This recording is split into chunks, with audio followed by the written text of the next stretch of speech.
ఈనాడు ఈనాడులో ఇవాళ 11 తారీఖు 1వ నెల 2025 ఇక్కడ మనం చూస్తే ప్రధాన అంశాలు ఏమున్నాయి ఈనాడులో అంటే అర్బన్ అభివృద్ధి ఇన్ఫ్రా మధ్యతరగతి సమస్యలు.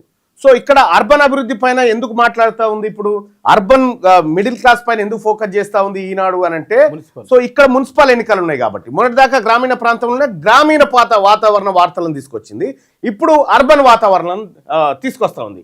ప్రధాన అంశాలు వచ్చేసి అర్బన్ అభివృద్ధి, ఇన్ఫ్రా, మధ్యతరగతి సమస్యలను ఇక్కడ ప్రధాన అంశాలుగా చూపెట్టినట్టుగా తెలుస్తూ ఉంది ఏది ఈనాడు దినపత్రిక. ఇక విశ్లేషణ చూస్తే లోపల పేజీలో కూడా అర్బన్ మిడిల్ క్లాస్ ఆధిక్యమే కనిపించిందట. ఏది లోపల పేజీలో బీసీ ఎస్సీ అంశాలు సందర్భానుసారం మాత్రమే వాడినరు, ప్రత్యేకించి ఆ వర్గాలకు అన్యాయము హక్కులు ఇటువంటి ఏమీ లేవు. సామాజిక న్యాయం కోణం బలహీనంగా ఉంది, సామాజిక న్యాయం అనేటువంటి కోణము చాలా బలహీనంగా ఉంది ఈనాడు దినపత్రికలో. ఇక భాష ఎట్లుందంటే న్యూట్రల్గా ఉంది, అర్బన్గా ఉంది.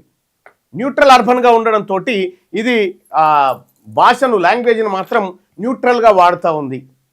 ఇంకా పక్షపాతం విషయానికి వస్తే అర్బన్ ఎలైట్ మీద దృష్టి పెట్టింది అనేది ఈనాడు దినపత్రిక. ఈనాడు దినపత్రికకు చాట్ జీపీటీ ఇచ్చినటువంటి రేటింగ్ చూస్తే సామాజిక న్యాయం పైన ఫోకస్ ఎంత ఉందంటే చాలా తక్కువగా 2% రేటింగ్, 2 రేటింగ్ అంతే.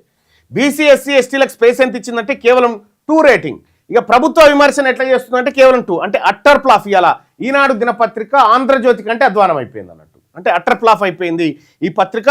అంటే ఈ పత్రికలో ఇది కొన్నా వేస్ట్, ఇక బీసీ ఎస్సీ ఎస్టీ మైనార్టీలు పత్రిక కొన్నా ఇది చదివినా వేస్ట్ అన్నట్టు.